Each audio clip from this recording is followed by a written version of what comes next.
This podcast is supported by listeners like you. We're grateful for your tax-deductible donation at newthoughtphilly.org or the link in the episode description.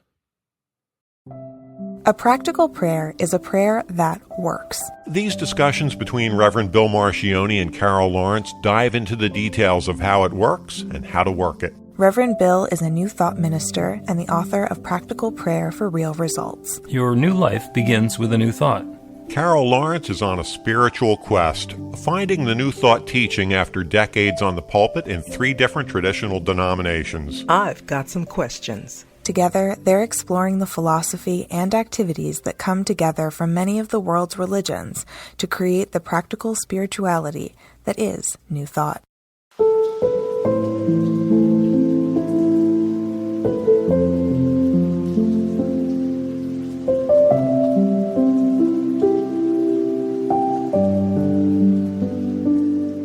Welcome to the Practical Prayer Podcast. I'm Carol, here with Reverend Dr. Bill Marchioni. Hi. Heaven and hell. Yeah.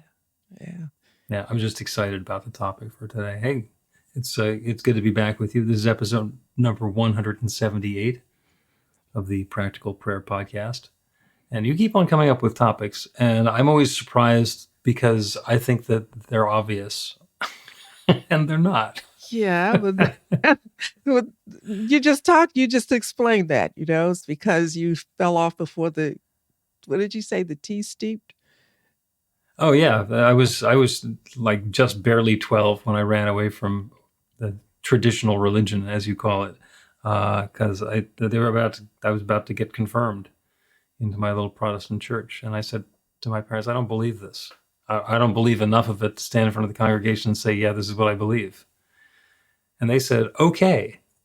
And I thought, I just told you that I'm going to stop doing something you've had me doing for 12 years on a weekly basis, and you're just okay? Where are my real parents? But do you know how big that is? First of all, to be able I do. To know that this is not cool for you, and you say it to your parent. Now, I would have never been able to say it. If I said that, I wouldn't be here talking to you today. So no, that you would be able to say it to them was one thing. And then for them to say, okay, that's big. Yeah. And there was, the whole backstory that I did not know anything about for another 40 years beyond that, about why it was okay to run away from your religion, at least as far as my mother was concerned. Okay. Because she grew up in Hamburg, Germany. And at age 8 in 1939, yes, you're doing the arithmetic there, she and her previously Jewish family left Germany. Okay. And she was then my Sunday school teacher at the Protestant church. So running away from religions was something that's perhaps a family trait. So anyway, you wanted to talk about heaven and hell. Yes.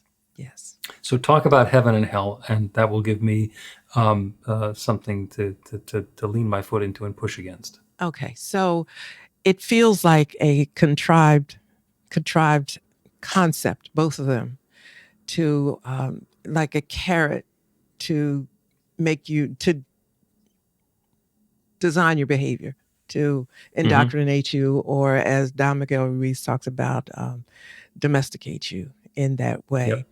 And then the real, and I take exception to both anytime that you're artificially doing something to someone or coercing them. To me, it's a denial of their freedom.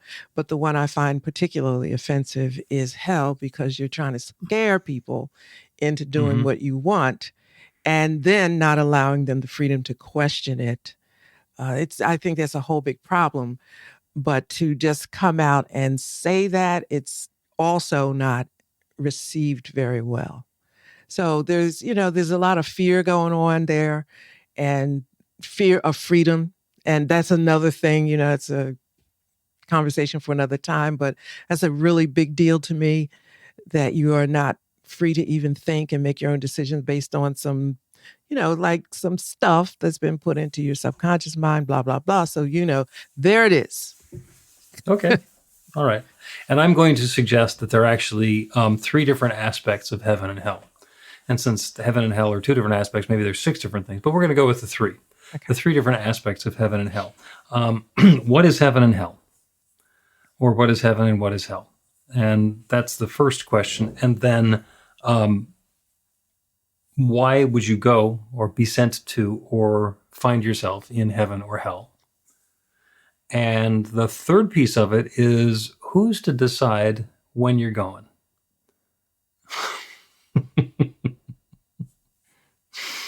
And the actual what is heaven and what is hell part, that's the easy one. So you want to start on the easy one and work towards the more difficult one, or you want to go the other way around? Let's start with the easy one. Okay.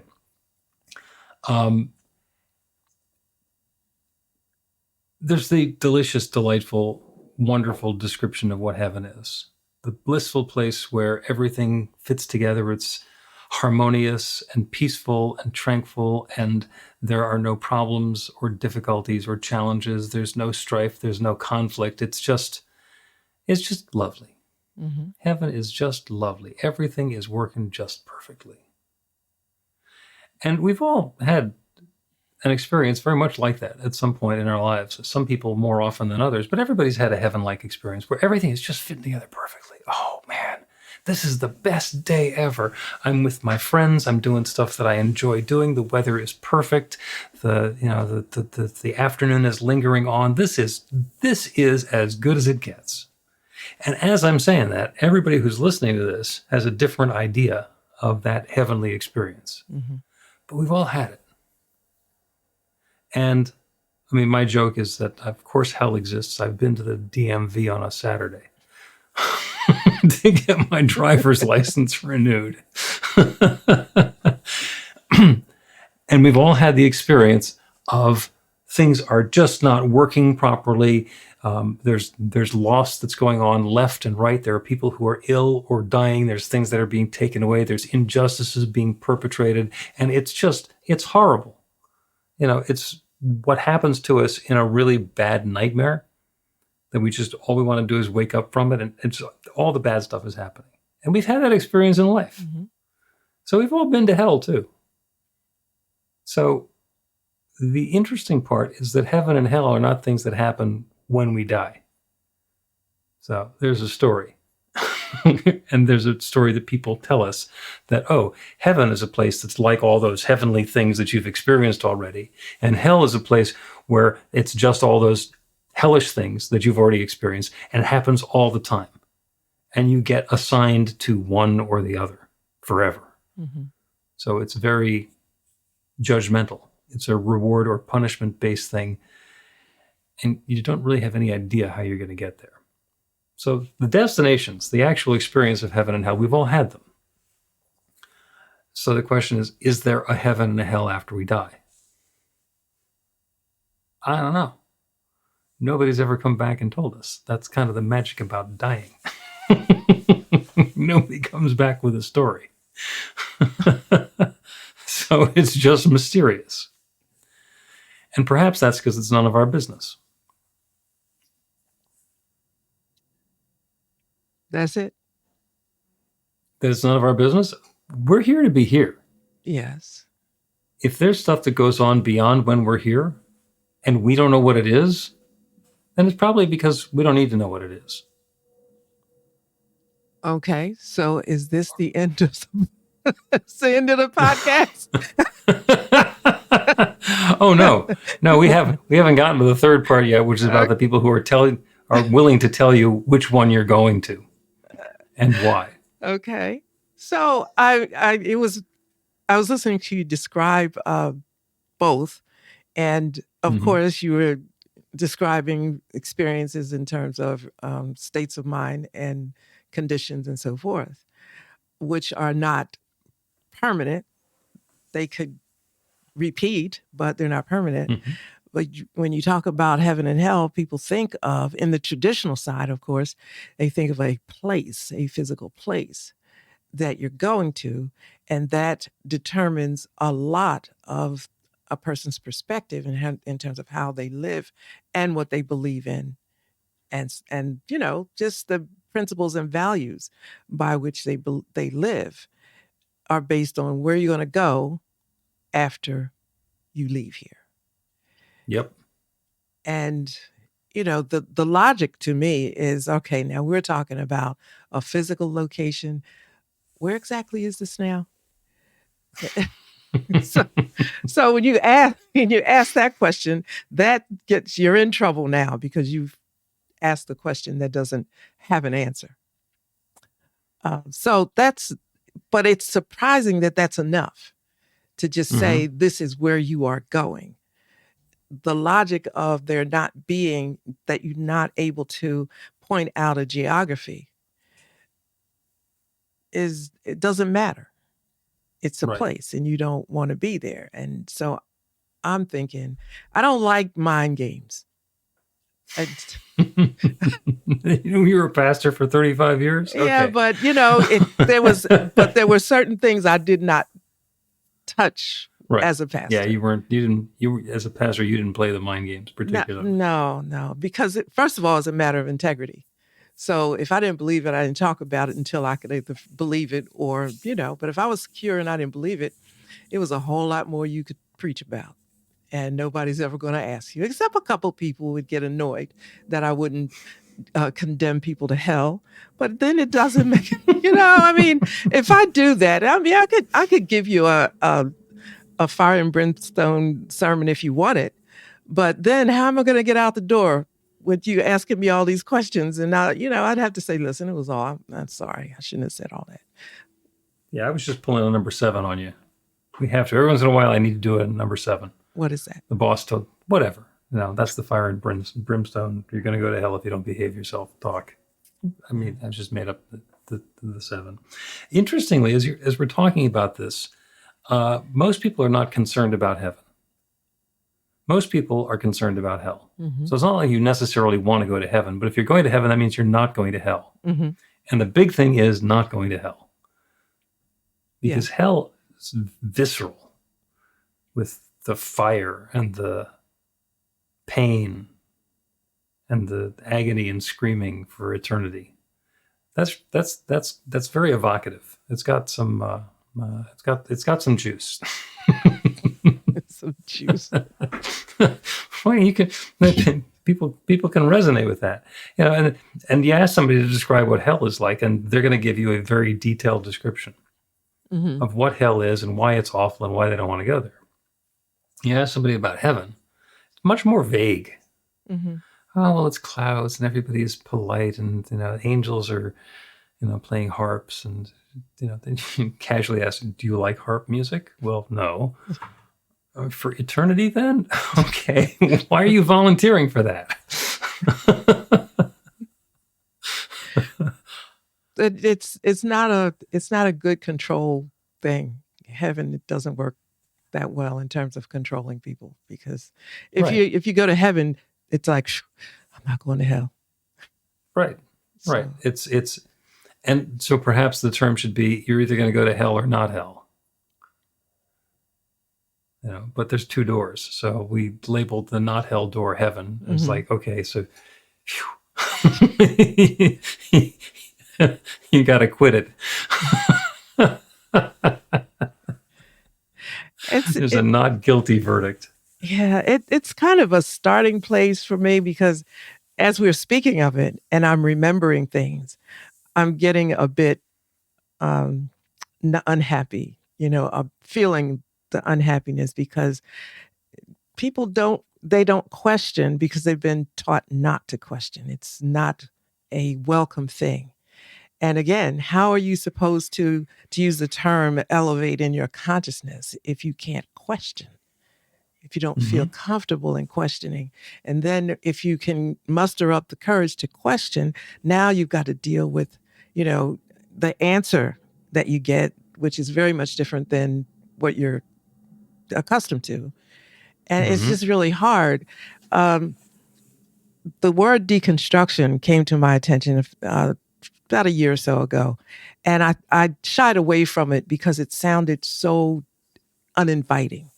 I understand what you mean, but it's tough enough to have to deal with changing your mindset about something and reconsidering all that you have to go through without using the term deconstruction. It sounds almost like construction work on the highway. And, and then there was, Oh yeah, it sounds like there's jackhammers involved. yeah. And then there's also the historical image that it brings. But after I thought about it, there really isn't any other word for it. There's no other way to deal with it other than that. And I want to feel like if you're going to go into something like a deconstruction of your belief, and you're going to deal with the heavyweights like heaven and hell, at least be able to trust the one that's talking to you, that they're being honest. Right. And that's a lot to ask these days. It is, because it's easier to not deal with something than to be honest about it. And then what happens? Yep. Yeah. So you've made my mind go in two different directions now. I'm wondering which one to go in. One of them is where we started, which is who says, whether you're going to heaven or hell. And we'll save that one for just a minute. And the other is this notion of deconstructing, which is really important. My wife is into those the real estate shows, where you're going to get the house rehabbed and decide whether you're going to keep it or not. And invariably, the remodeling team goes into the 100-year-old house and they start fixing the basement. And, oh, look at that. There's water outside of here and there's rotten stuff over there. And the people 50 years ago who put in the electrical wiring didn't really use electrical wiring rules. And that's what we're doing, is we're taking off the veneer. We're pulling off the wallboard. We're looking at the foundation. We're seeing what's actually there. Because if we don't know what is in our belief system, what's in our structure, we're going to keep on living with whatever the problem is. Oh, this house is wonderful. We just repainted. It still smells like mold, but it's a lovely house. It's like, no, it's a moldy house with a fresh coat of paint. Yeah. And you need to do some deconstruction so that you can actually be aware of where you're living. Anyway, that's just my thought. So deconstruction sounds very technical, but it's actually about understanding who you are and what you're bringing. And it's not inviting, and I think also it has other implications and in our social memory. But if you get past all that, it's like, how important is it to you to understand beyond where you are right now? And there are these words like metaphysical that sound really like 2 miles wide. And people saying, well, that's deep. And, it's got, no, I don't think, because it's too mystical. Listen, let's not even go there. It's just seeing beyond. Let's just look at it like we're taking another point of view. And it's almost like you have to make it a palatable, okay thing to consider. And my thing is, if it's not working for you, look at something else. You don't have to change. But if heaven and hell, so here's the thing. If you've gotten to the place where you don't believe in heaven and hell, but you don't have anything else to work with, then you're just kind of hanging out there. And you don't want to hang out there. That's not what you want. So, yeah. So that's why I thought we could get a real sense of what heaven is and what hell is and how it's used. And, once you see what something's there for, then it's like, okay, I don't really want this to be a part of my world. The alternative is what? Yep. Yep. The alternative is what? And let's take a break and then talk about who's telling us whether we're going to heaven or hell and what the alternative is. Learn to put practical prayer to work in your life. The steps are simple to learn and let you begin to get real results to create the life of your dreams immediately. Reverend Bill Marcione's widely acclaimed book, Practical Prayer for Real Results, gives you a clear summary of the New Thought principles behind practical prayer and the series of easy-to-understand steps found in the most effective prayers from religions and spiritual practices all over the world and throughout history. Practical prayer is not a replacement for your religion or practice. It's a technique to make the work you do in consciousness even more effective. The book includes 40 prayers on various topics that you can adapt as needed and use as your own. Practical Prayer for Real Results is available in paperback, Kindle, and audiobook on Amazon or at b-the-light.com. That's b-the-light.com.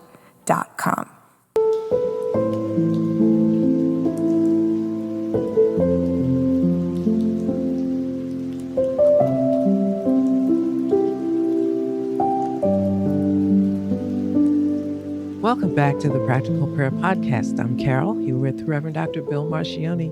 This is good. We're having a conversation about heaven and hell, and we're up to the third topic, which is not is heaven or hell good or bad? What is it? But is more along the lines of who decides whether you're going to heaven or hell. And those are the rules and the controls. And we've already talked about the fact that hell gets a lot more mind share than heaven. Mm-hmm. Heaven is what we get to go to if we don't go to hell, and we really want to avoid hell. So going to heaven is the not hell destination. And historically, in traditional religion, there is a lot of emphasis on who gets to tell you what the behaviors are that are acceptable and who's going to go to heaven and who's going to get to go to hell. And if you're destined for one of them, then how the guy in charge can intervene on your behalf and put in a word so that you get to go to the other one. Mm-hmm. Really? It's like, okay. Who put them in charge?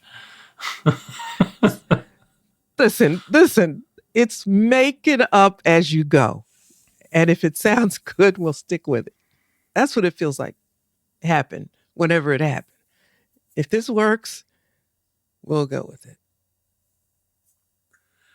Well, you went to seminary, and you went to the actual seminary where you go all the time, and there's classes and structure. And I have been through ministerial and degree programs and so forth, not nearly to the same level of structure. But I would guess the same thing happened or didn't happen for both of us, which is that there was not a moment along the course of a training where you suddenly felt like, oh, you know what? Now I could absolve somebody of their sins and put in a word so they're not going to go to hell. They're going to go to heaven instead. Was there ever that like light switch moment for you?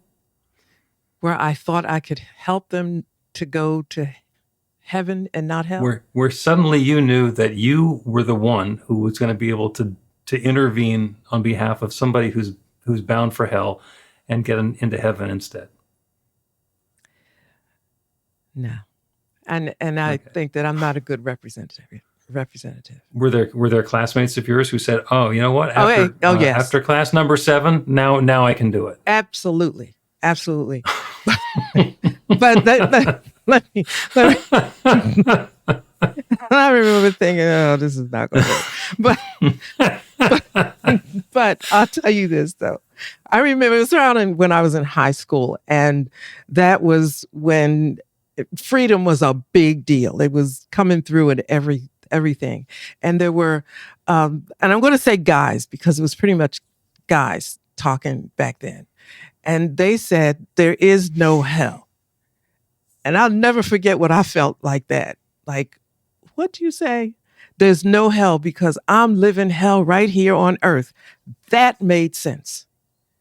And they talked about it. And, it's the last poets and all of those guys that were highly enlightened while the rest of us little church kids were trying to figure out what they were saying. But I'm listening. And I said, you're right. Because I know about a little bit of hell that happens at my dinner table every time my parents start screaming about whose religion is right. That's hell. So, yeah.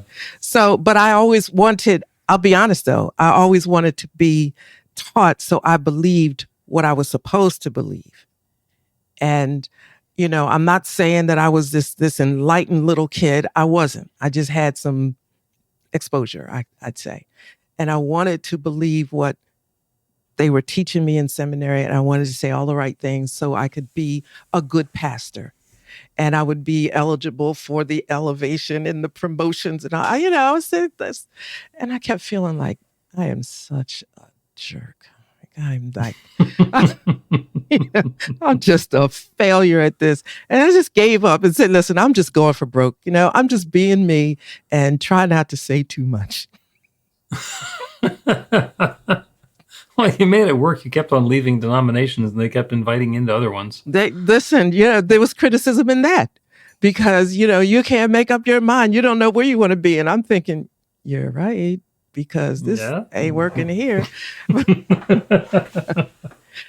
But I have such a heart for imprisonment, I think I would call it. And the necessity, or let's say the beauty of life, and let's use the word heaven if that's what people like. The heavenliness of life is in freedom from all of this stuff that's been laid on you, and without question, there's no validity to it. Minimal rational reason will tell you this is not cool. So I see how that can keep you imprisoned in a way that's not healthy mentally and then physically, and and on and on. And you wouldn't think that your belief system had that effect and can cause, has such a ripple effect, but it does. It does. And that's what gets me all fired up sometimes, because I have, my health is very good. It's like pretty exceptional. And I'm so grateful for that. But I know that there are others my same age and less that are not experiencing that kind of, blissfulness, let's say, or heaven. And I can trace it. It could be a lot of things. I'm not saying it's just this, but the frustration of bad religion, religious trauma and all that takes its toll on your life and your dreams and how you function and what, it just takes your life away. And I'm going to say this and I'm shut up, but I do remember when I was in the church where I was divorced, and I kept thinking, I got to get out of this. I got to get out of this. And here's what did it for me. I'll be honest, I was so angry one time after service, and I walked out and I said, you will not take my life from me. You will not take my life. And I don't know where that thought came from, but that's what it does. It's what it does. And how can you live after somebody takes the privilege of freedom away from you, or you give them the power to do that? Yeah. Yeah. So, taking back your power, maybe because I'm a kid of the liberation movement that came. I'm a Helen Reddy kid. That was my, my theme song. I loved it. I didn't know that it was so offensive. I thought it was great, but it's in my soul now. And when I see things and feel things, I'm thinking, no, you can't you can't give away your power to be who you are to an ideology that is to someone else's benefit. Mm-hmm. But like, who's going to, that's it. That's it. I said I was going to say this short. That's it. Okay.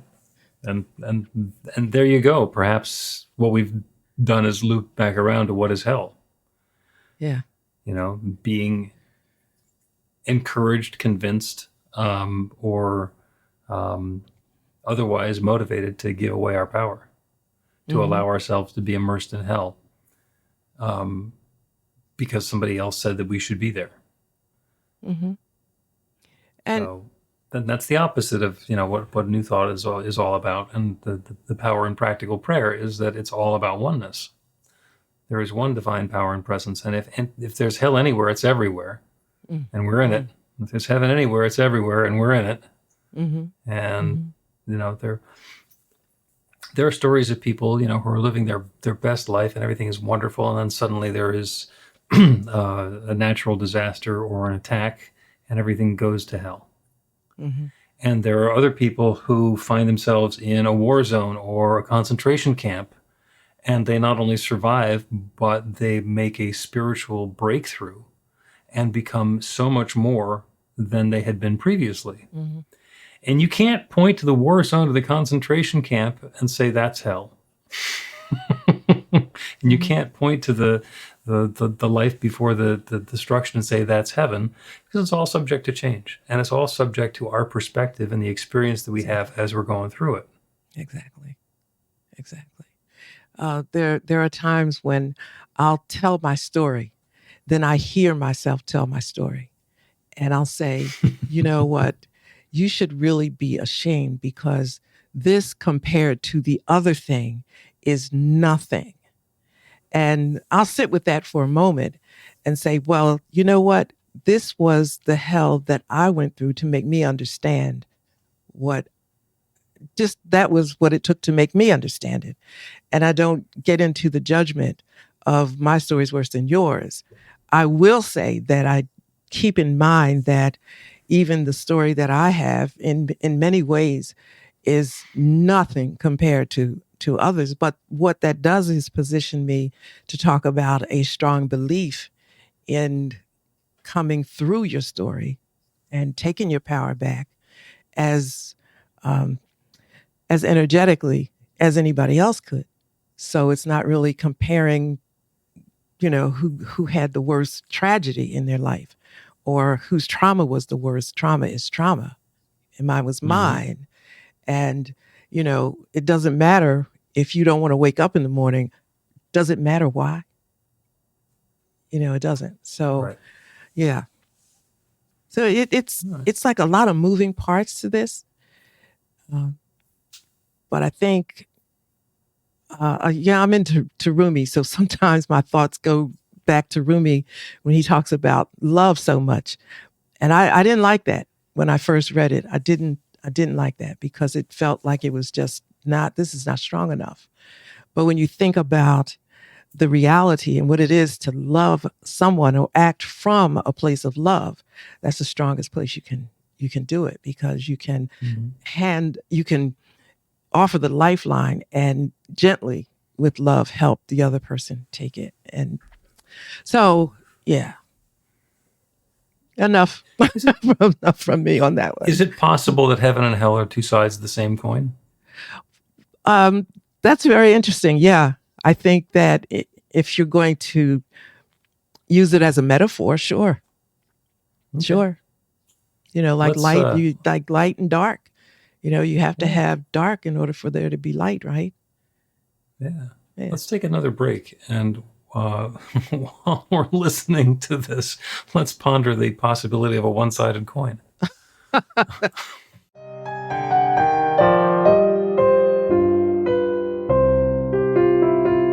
It's Reverend Bill letting you know that the Practical Prayer for Real Results class is now available on demand. That's right, you can take it at your own pace, anytime you want. All of the information is at bethelight.com. That's b-the-light.com. You know where to find that stuff. The class is 5 lessons, broken down into 18 modules, and you can take them at whatever pace is comfortable for you. As you work through the process, it starts out with the theory, goes into the practice, there are experiential activities and exercises, and at the end of the program, you will wind up with an understanding of how practical prayer works, and a practical prayer for yourself that will work to create transformation in your life. And as you know, it works for everything. Take a look at the class online at bethelight.com. There's a sample lesson so you can see how the class is going to work for you, and then dive in. The great news is it's on sale now. You can register and save $20 off of the regular price. I'm looking forward to seeing you in class.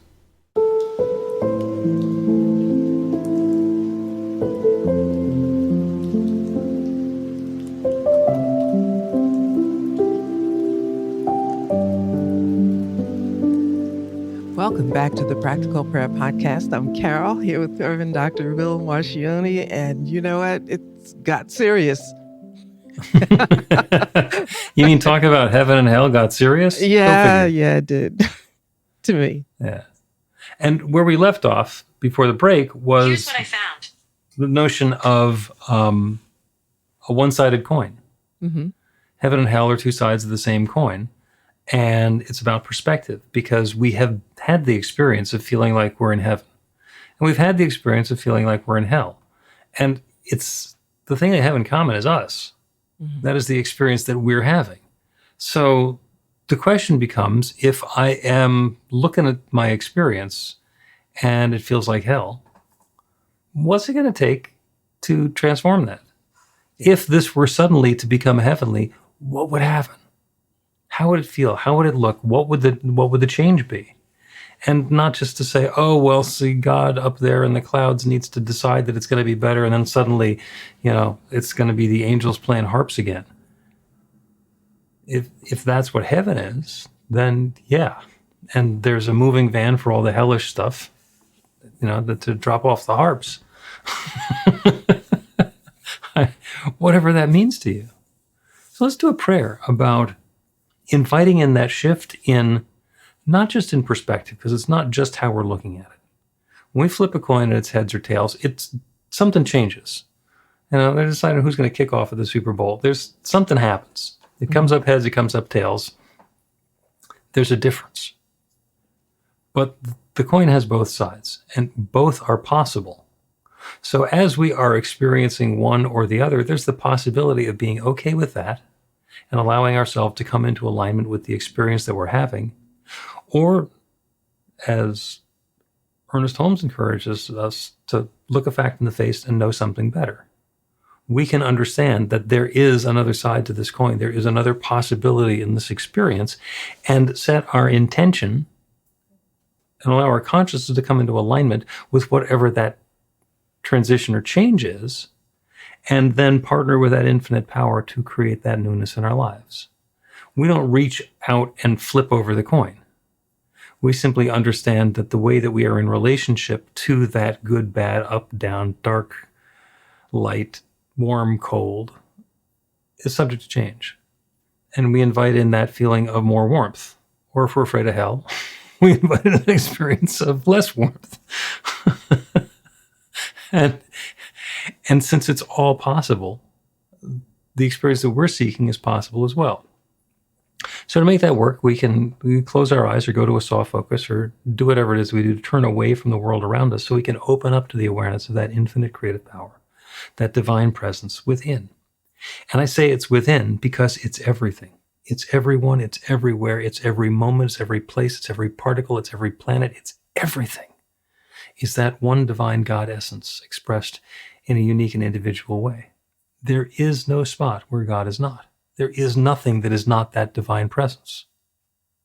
Everything is God's divine love unfolding in its own way.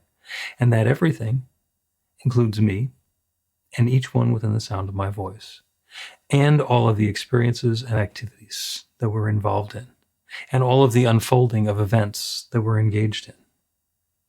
So as we look at a circumstance or a situation and we understand and evaluate, this is hellish for me. This is not what I desire. This is not bringing glee and joy and harmony and uplift, prosperity and wellness and comfort, equilibrium into my life. I choose something different. I choose an experience that's more balanced, that's more harmonious, that's more loving, that's more prosperous, that's more comfortable. It's more pleasant. Or if I've been bored and at loose ends, perhaps that transformation is something more exciting, something different, something new, something fresh, something challenging. It's not the activity that makes it heaven or hell. It's about the perspective and the way that we are engaging with it. So what I am inviting now is that harmony and balance and alignment between our desires, that which brings us a feeling and experience of uplift and joy and balance. And the experiences unfolding around us and for us and through us and with us that allow that experience to happen. So that's what I'm inviting now. Not turning away from something bad or hoping for something good, but simply allowing that balance, that love, that goodness to unfold in a way that brings more and more of that love for each of us. So that's what I'm claiming.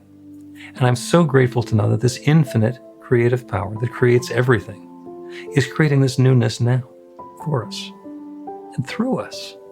It's creating it as us, We are the instruments through which that goodness is flowing.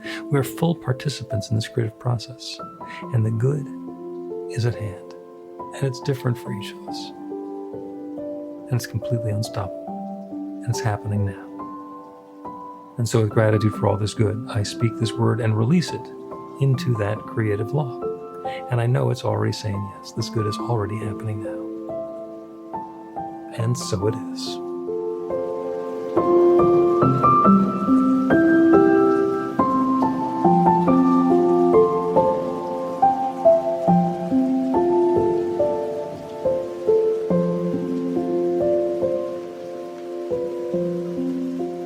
The Practical Prayer Podcast with Reverend Bill Marcioni and Carol Lawrence is a production of BeTheLight.com. be-the-light.com, where you can find more information about practical prayer for real results. Our theme is by Music of Wisdom.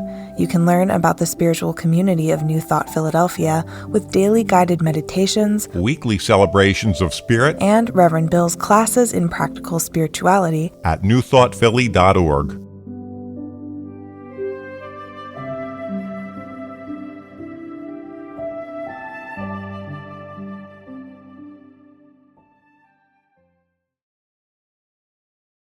This podcast is supported by listeners like you. We're grateful for your tax-deductible donation at newthoughtphilly.org or the link in the episode description.